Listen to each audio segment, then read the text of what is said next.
What's up, y'all? Welcome back to Faded Truth. Before you do anything, like, share, and subscribe. And today I have Mr. Mario Wizzo Fernandez on the show. How you feeling over there? Well, that's a mouthful, but I'm doing great. Well, I mean, I was going to say, does anyone still call you Jose? No, if you're the police only, you call me Jose. All my friends Okay. call me Mario. So you're a music engineer and producer. Work with several LA natives in the West Coast hip hop realm, including Nipsey Hussle. Yes, So you were born in Mexico.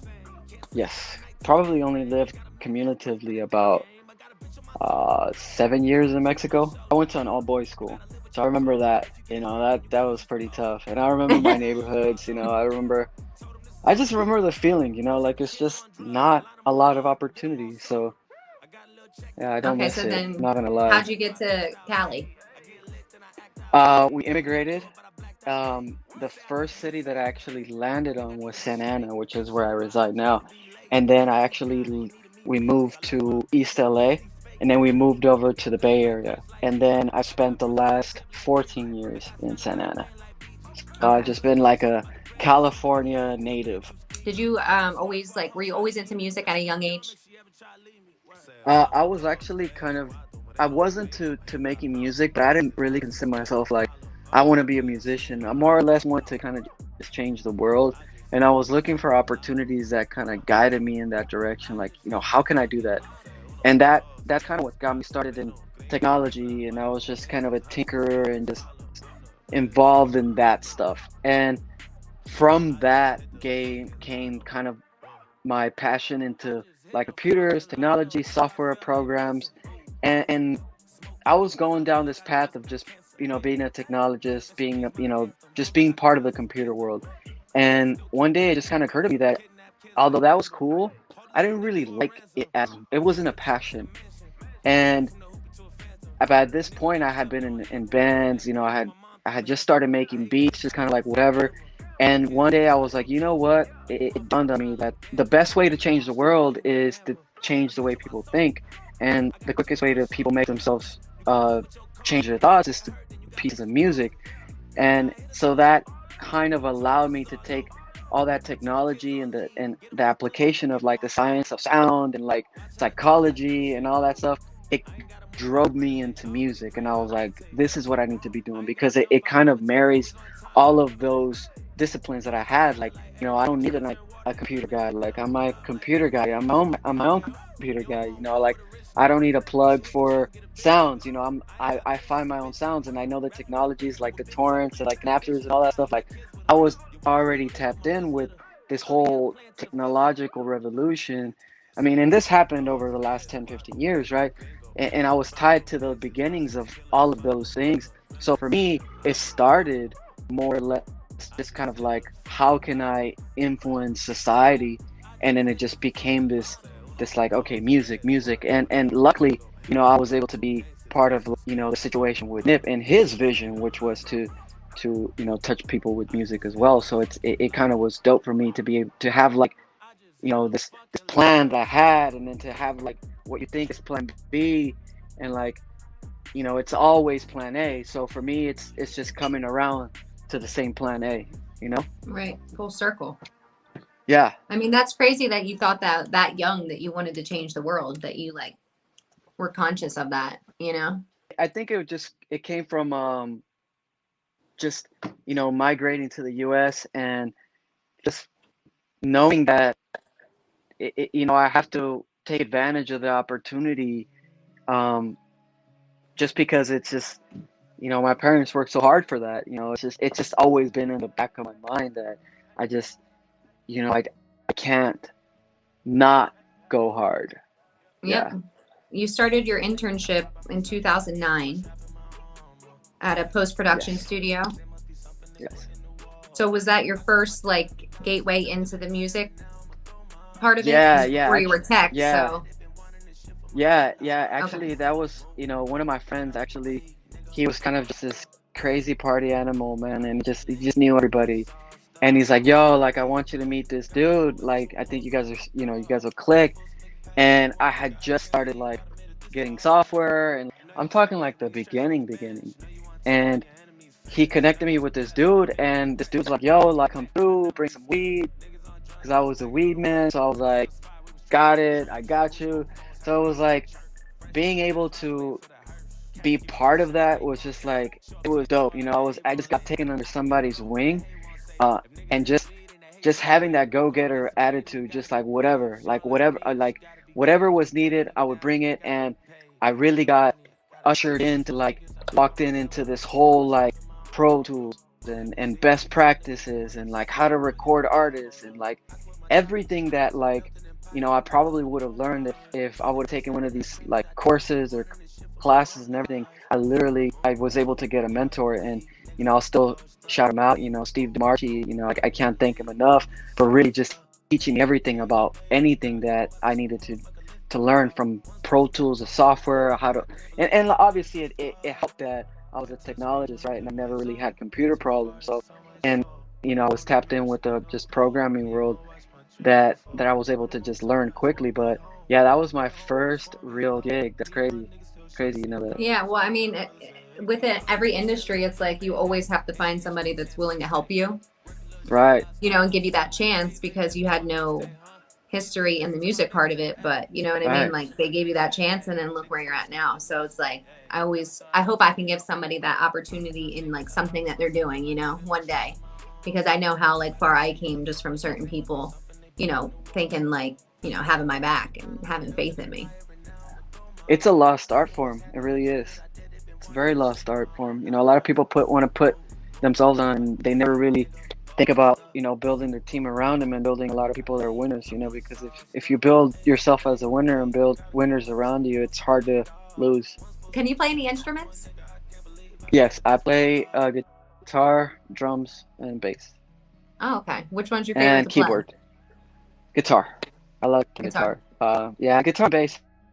And can you rap at all? Did you pick up any?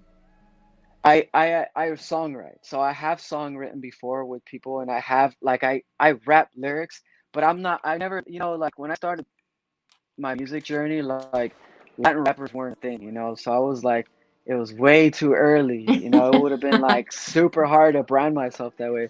Not that I didn't, like, think, like, oh yeah, I want to express myself that way. So yes, I did think about it for a very long time, but it was very clear to me that I was going to be more valuable, like, being not only just a producer, but like an engineer, right? Because those things weren't a thing. Like, now everybody's a producer engineer, but when I was a producer engineer, it wasn't a thing. Like, either you were an engineer and you focus on being an engineer, or you were a producer. So I was a producer engineer, but I was also an instrumentalist. So it kind of gave me a little bit of edge. Where'd you get the name Wizzo from? It's strictly from what it sounds like. Like, my friends were like, "Oh, you're a wizard, you're a wizard," and then it's like became Wiz, and it was Wiz. And at this time, it was like Wiz Khalifa was barely coming out, and I was like still also gaining traction. I was like, look, I don't want to confuse myself with, like, I don't want to do that very early. So I had an opportunity, and then my homie Kevin Parks, one day we just finished recording one of his verses, and he's like, "Wizzo," and I was like, that's it. That was it. 2010, a year after you start your internship, you meet Nipsey Hussle. How did you guys meet? I had just been connecting with different A&Rs, I guess, like dudes that just place beats. At the time, it was just everybody was trying to be like an A&R, so everybody was just like sending beats out and sending beats, and I have a big network, so I was fucking with a lot of, like, people that were using social media to bridge the network, the gaps that they had, and the accessibility that they had to other artists, right? So there was it was a big movement of these folks, which became kind of like your influencers. At the time, it was just people that had a big music network. So I sent a lot of beats out to these guys, and one day I'm just sitting in my room, and everybody starts calling me, and they're like, "Yo, you're on that Nipsey," and I'm like, "What?" So I never really know how my beat got to Nip, but I just know that I kept my head down and sent my beats and took every opportunity that I ever could, and I sent them out. And one day, like, it got somewhere, and that summer was You Don't Got a Clue with it on the marathon, and it was just like, wow, like, I'm just this producer sending beats out, to the internet, to whomever, and like an opportunity comes up, and it was just crazy because in 2010, like that whole concept was like in its infancy, right? Like the whole like music industry using social media as an avenue for reach and direct communication to the consumer and to build and to network. So for me, it was dope to be able to use technology to bridge the gap in creativity and to be able to be part of something like really fucking dope. So we met um, off the internet. Yeah, it's dope. So you worked on a lot of different projects with him because you're on the Marathon. The Marathon continues. Crenshaw mixtape, and then Victory Lap was his first album. So Yes. you got, is it like an engineering credit or a producer credit is what you would get on the albums? Yes. Yeah. So I was a producer on all those albums you talked about. And there's also Mailbox Money, which I produced and engineered as well. On Victory Lap, we started working on Victory Lap in 2012. So I was recording some of the songs that made it on the album since 2012. So I was credited as a recording engineer and a mixer. Nice. So does that open up like a lot of doors for you because you were on his albums? Do like people just reach out to you all the time to help them with their Yeah, beats? yeah. It's been a blessing, and if I could give it all back and have my brother back, I would definitely do that in a heartbeat. I always tell people like it's bittersweet, having some of these plaques and having some of these awards, but the premise on which I got them is kind of like not the most favorable or not the most honorable, I guess. But it has opened up a lot of doors, and especially building my company, it's kind of allowed me to speak with confidence and speak with conviction because it's I'm putting out an audio product and I'm building a company in music and around technology in the studio. So having a Grammy nomination, having gold and platinum records, it's like akin to having a doctorate or like having a master's. So from a business perspective and from my personal brand, it's been like invaluable. Um, and yeah, as far as like people reaching out, it's a lot of people that read the credits and they look and they read the back of the CD and those guys are reaching out. They're like, damn, yo, I didn't know that you did that stuff. Um, so it definitely helped connect with new talent. For me, I'm looking to be that kind of a mentor and to kind of be some a springboard to new artists. I'm always down to listen to music. So if some of your audience is looking like, yo, how can I send beats? Find me on Instagram, send me some stuff. I'm always down to listen to stuff, and I'm always down to help people that it's hard to find an artist just because a lot of artists, even though they say they're ready, not a lot of people are willing to put themselves aside to allow the creativity to just flow, and everybody is very married to the art form. So it's hard to find artists that are truly ready, and now it's more evident to me what that really means. Like a lot of people say that, like, what does it mean? You're not ready. You're not ready. It's a mental and a psychological thing, because you obviously you have to have determination, you have to have conviction, but if you don't have the psychology of what the art is about, you can get lost in your own art form, being a perfectionist and having this analysis paralysis that most artists have, or of what you think things should be or how they should happen. When in reality, you should just be along for the ride. Right. And that sounds weird, but when you're just starting, you should allow things to happen before you try to put these tools to use. You should just see how they work first. And I think that a lot of artists fail to do that. A lot of artists fail to just be like, how can I add value? You need me to do this, let's do that. You need me to do this, cool, let's do that. And they fail to realize that time is on their side. In a year's worth, in a year's time, if you get in where you fit in, by the time you're fit in, you know you're going to be an invaluable piece of the situation. You'll be able to leverage some of the situations that you built around you. So I'm looking to work with artists like that, to help them and be a mentor, just like someone was for me. What do you think is the best memory that you have with Nipsey? Oh man, one of the dopest memories I got is when we recorded Crenshaw's Lost True Story. Recorded at a DJ Ski studio, and it was just a dope night. We had been recording a bunch of tracks, and Nip had been knocking them out one take. So it was this back and forth, like taunting of each other. If I was ready for him to knock it out in one take, and making sure that I didn't fuck up, like make sure I get the take. Because you have that with the artists, like, oh shit, bro, I wasn't recording, or like I wasn't ready for you. So like it happened a couple of those times where he just started going off, and I was like, damn, bro, I wasn't even recording you. And he's like, come on, bro, like one take, Jake, one take, Jake. So so with that preface, we were at DJ Ski Studio, and he gets on the mic, and he's like, all right, Wizzo, if I knock this out, all y'all gonna give me 100 push-ups. And I'm all like, damn, Jake, like that. And he's like, come on, Jake, let's go, one take. And he hit that, he hit that one take. And I just get off the board, and I start to go in on doing these push-ups, and he's like, no, I'm just fucking with you, Wizzo. Let's get it.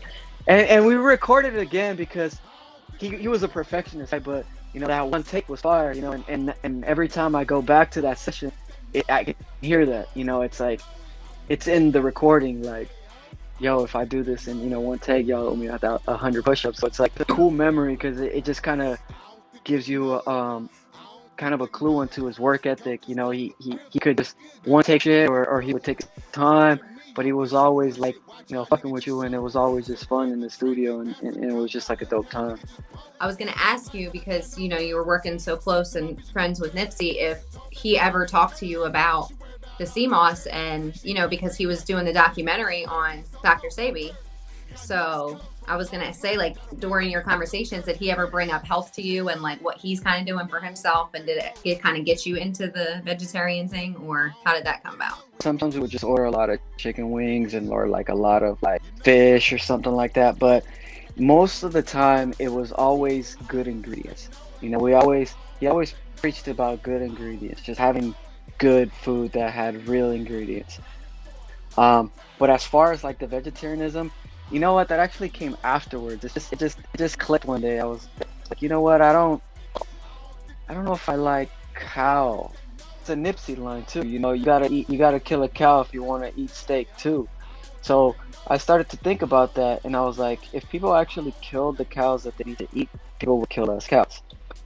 So I started with that, and then I started to see, like, I don't know, I think it was my Instagram algorithm at the time. I was just like coming down the rabbit hole, and this like animal thing popped up on like this slaughter thing, and then it's like how animals try to protect each other when they can't. They're like so vulnerable to even try anyways. And I was like, you know what? I think I'm good with meat. I think I'm good. And then it was around the time where like it was a heightened sense of like the Dr. Sebi stuff, and like all this stuff had kind of started coming off. So I was like, you know what? It's as good as a time as it is right now. And I don't miss it at all. Like, honestly, I feel really good. I have like these really healthy shakes that I've been having for like the last 8 years, and my metabolism's super fast. I'm super plant-based now, and I mean, I eat fish, so a lot of people think that's kind of cheating, but I don't know. I guess I pick and choose, and Right. Fish don't really seem to have like a high conscious to me, and maybe that's just me being a dick and like Right, because the animal judging. people be like, every Yeah, like, living thing has a yeah, of brain. course. I just Right. don't know. But no, but I it's don't know. like they say, you wouldn't eat your pets, right? Well, people Of raise course. these fucking Yeah. cows and pigs and everything like their pets, and then they slaughter them, a few months later. And it's like, I can see how, like, a lot of people that are from a different country, they say, like, they're not vegan if they're in their own country because they know where their meat is coming from. But in the A lot. US, Yeah. yeah, you never know where your shit's packaged. You don't know who touched it, what else it mixed with, So Yeah. I've been trying to, I've been That. watching the videos and I'm still can't really Yeah. connect it. So I'm getting there. The, the amino acids and just the hormones, like when the animal is dying, like when they're getting slaughtered, like all that stuff matters because it's going inside of you, right? So it's like you Right. are what you eat, and if you're just this like nervous, if you're eating this just nervous animal that's like dying, or like drinking, cow breast milk, and it's like this cow produced this milk for its calf, but now they separate them because that's how you get the milk, and now the cow's all stressed out, and then like they milk it, and then that goes into you. Like, what do you think that does to you? So I started to look at that from that perspective, but I don't try to preach it, and like, but it's like if you really stop and think about it, like this like commercialization of processed meat is just not good for us. It really isn't. Right. Like, I don't know. I think we're gonna see those health issues somewhere. Like maybe not our generation, maybe not the next one, but somewhere along the lines, we're gonna figure out what all that's gonna be doing to us. So you also work with other LA artists such as Skeme, Sean Momberger, and Dom Kennedy. They're all artists. Sean Momberger is a dope producer, man. Like, Okay. definitely check him out. He is super dope. I mean, he's done a ton of stuff for a lot of folks. Iggy Azalea, homie is a super dope producer. But Skeme, yeah, Skeme is another LA native. He is undoubtedly one of the dopest lyricists. He writes for a lot of people besides himself. I was super blessed to work with them. At the same time, while I was working with Nipsey, he's just such a dope artist, such a super cool cat, incredibly talented, incredibly smart dude. I did his Ingerworld, the first edition of his Ingerworld. I was the executive producer, and the recording engineer, mixer on that. So we took that project from conception to finish. So that was super dope. And Dom Kennedy, I did we cut a couple of records that he never put out. So I'm hoping one day he just surprises me. But we actually went on tour together, so Was it that was the really Get Home dope. Safely tour? Yeah, that was super dope. Okay. We did like 32 cities one night. I think it was in Sacramento. It was super late. There was nothing to eat, and we all just it was like at 2 a.m. We all just mobbed out, and I think they had given us 2 skateboards from this like local skate shop, and the homie Dom gets on a skateboard and he like just rides ahead of us, and he hits a rock and he like hairline fractures his arm, and we just stopped the whole tour, and I was just like, duh. We were just some friends hanging out at late night, and then one of our friends just hit a rock, and it's just like, just some shit happened, and next thing you know, we're in the hospital, like it And the was just tour one of is those like, done. and the tour is done, we're all going home. Yeah, shout out to my homie Dom, man. Like, if you could collab with anybody, any artist, and work with them, is there someone that you have in mind that you want to kind of chill with in the studio? I really fuck with the Roddy Ricch, man. I really like his approach, and like just his the way he explores, the way his delivery. I fuck with that, and I always try to bring that out of artists, just because I've seen it be a clue. I've more than one artist have done that. And I think it's evident when you hear like, one of the artists that comes to mind is like Young Thug. Like when you hear Young Thug deliver, like he's wild. Like his use of his tonal delivery is like crazy. Like he's all over. He's super high pitch, super low pitch. As an artist, when you do that, when you get to the point where you're just comfortable with the tonality of your voice, whether that is allowing this persona to kind of manifest and come out, or whether you just have this tonal presence, I think that's when you really get to the point where you become an artist. And that's like why for me, when I'm looking for artists to work with, I'm looking for character of the voice. And if you think about what the most memorable or like what the most impactful artists that you might fuck with, they have a lot of qualities. Obviously, the people that you fuck with, what they say, that's all you're listening to. But some people that are just enjoyable to listen, if you think about why they're enjoyable, it's something about the uniqueness of their voice. So I always try to find artists that maybe, especially when I'm like working with like upcoming artists, like if an upcoming artist like hits me up and they send me like a song, and it's like, and I'm like halfway feeling what they're saying, but I fuck with how they said it and the tone of their voice, like to me, that's much more potential than someone hitting bars, like super bars, just because like that's a different approach, right? Like super bars is a different approach. Like you have to have a story. It doesn't matter how your voice sounds. If you have a story, who cares how your voice sounds? Let Right. the story shine, you know? But if you have something to say and you have a message, the tonality of your voice really is going to dictate how well reserved your message is heard. So, I have, I just have, I, I guess I'm just really opinionated on that kind of stuff. So Roddy Rich, if you watch this, Roddy Rich, hit yeah, up Wizzo. fuck with me. Yeah, I got beats, bro. So before 6 months before you met Nipsey, you were supposed to have 6 months in jail. I was in some like dumb shit involved, just like lost in my mind, I guess, and just trying, I guess, playing with fire.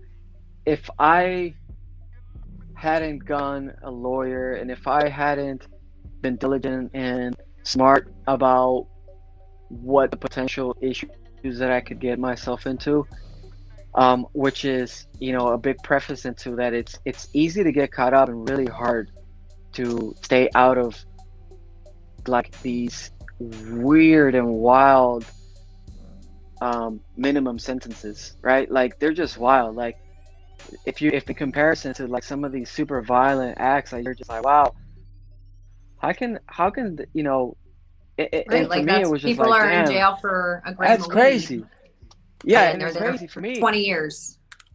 So for me it was just like, damn, this shit ain't for me. Like, nah, like I don't fuck with this shit. So it was 6 of the worst months of my life just leading up to that point of my sentencing, and then like strategizing with my lawyer. It literally was, it came down to when I was sentenced to 6 months, and we literally ran down to um alternative sentencing, which was the floor below. And because the judge forgot to check off this box in my minute order, I was able to get house arrest. Wow. That's my entire future. Who the fuck Because, was looking out for you?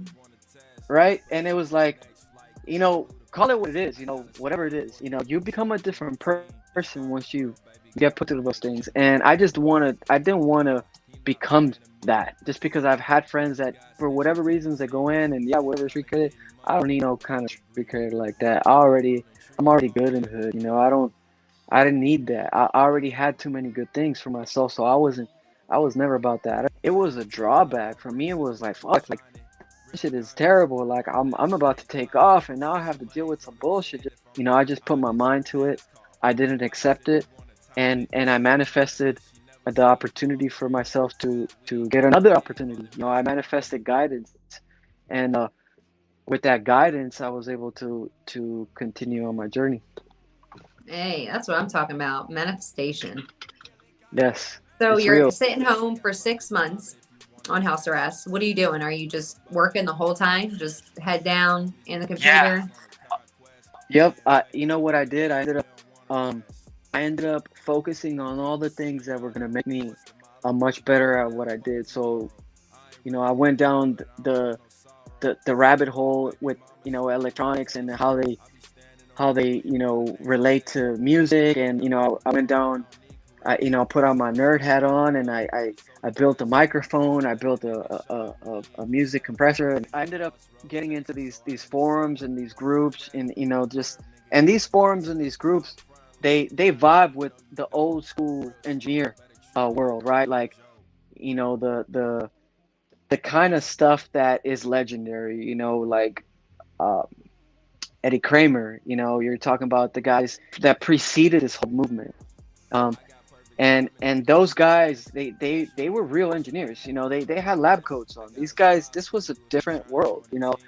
And these guys were building mics, they were fixing equipment, and I knew that if I wanted to appeal to that kind of sense, because it's, I guess, over the last 10 years, it was this analog to digital shift.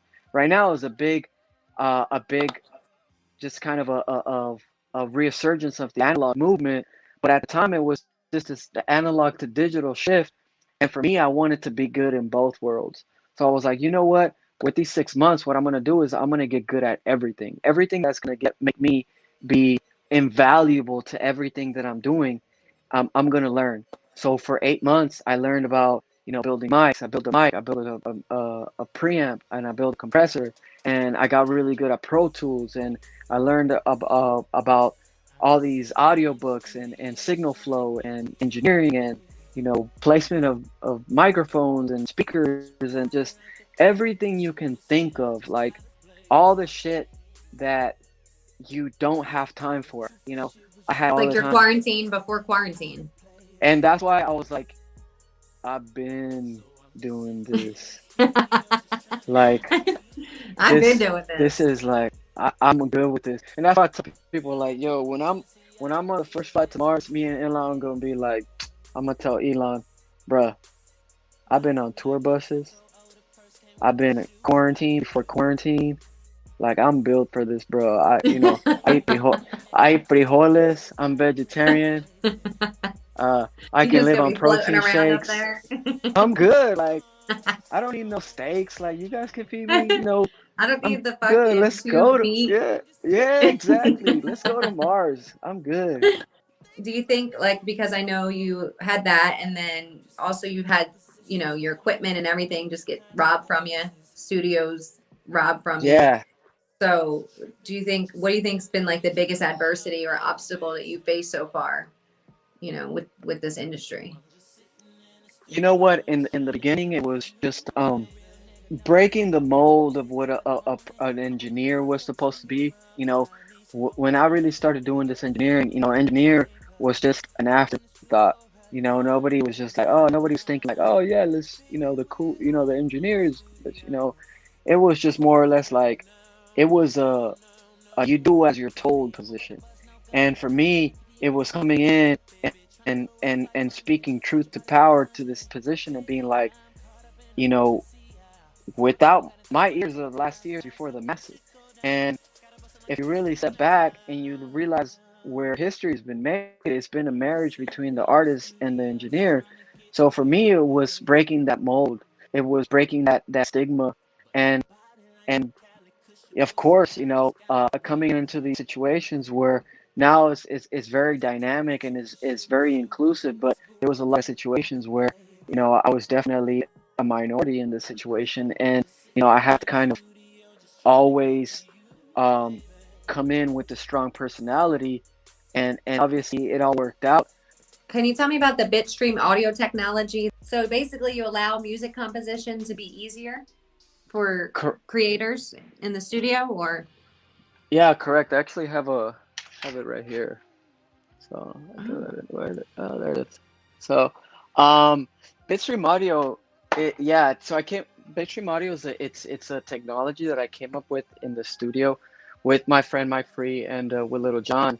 But it really touches on like an issue that I had been seeing just all the time manifest itself in the studio, right? So you've got like three dope ass producers. They come in the studio, they're like, "Yo, let's work." You got your engineer, and then the first thing that somebody asks is, what DAW do you use? What digital audio workstation do you use? What software do you use? Right? This doesn't really happen in traditional music creation. You don't get a drummer coming into a studio with a pro drum set, and then he's a guitarist has a Gibson guitar, and the guitarist goes up to the drummer and goes, "Hey, I noticed my guitar is not a Pearl guitar, so I'm gonna go to my house and record my parts in the tape, and then I'll bring him in the studio."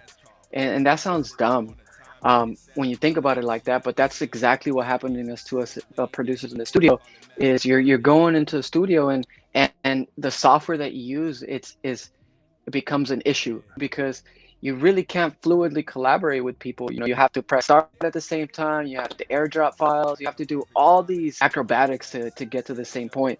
And so from that session, it became evident that's like, wow, this problem is something that producers have been kind of putting up with for a very long time. And we kind of live in the digital world. We live in, the age where, everything's smart, right? You have a smart watch, you have a smartphone, you have a smart this, you have a smart lock, you have a smart, a watch and a fridge and a TV.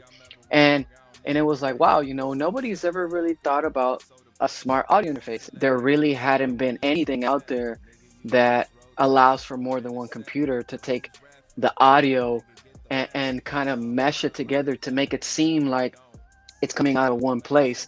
So this whole new concept of collaboration, it's something that I'm working to kind of bring forward to light and just kind of let people know, hey, this is a real problem.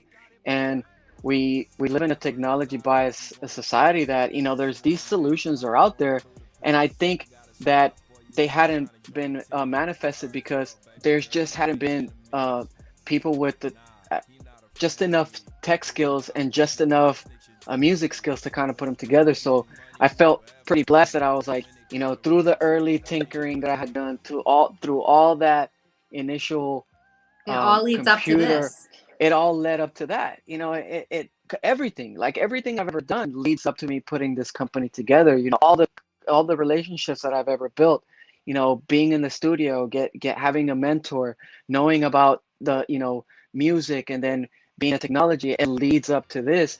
So for me, it's super fucking dope to be able to give back, right? And to kind of play on to this whole entrepreneurial spirit of, you know, what I learned with Nip, and from the perspective of building businesses and taking the branding and the entertainment to the corporate world, right? Because the corporate world uses entertainment and uses artists to sell products.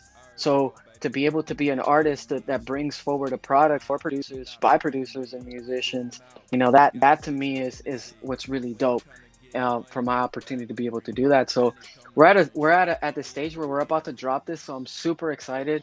I've got these really dope collaborations with some of the dopest DAW manufacturers out there. So it's like it's all kind of coming together for me. You know, it's gonna put me back in the studio to you know, I've been working on this for a couple of years now, and you know, Congrats. That's like so yeah, great when you see it coming into yeah, fruition. Like, yeah, it's super dope, and it's hard to be 100% of music and start a company, 100%. You know, I'm not even gonna deny that. So it's super dope for me to be able to explore my creative side again. You know, to be able to be like, okay, I'm gonna get back in the studio with all my homies.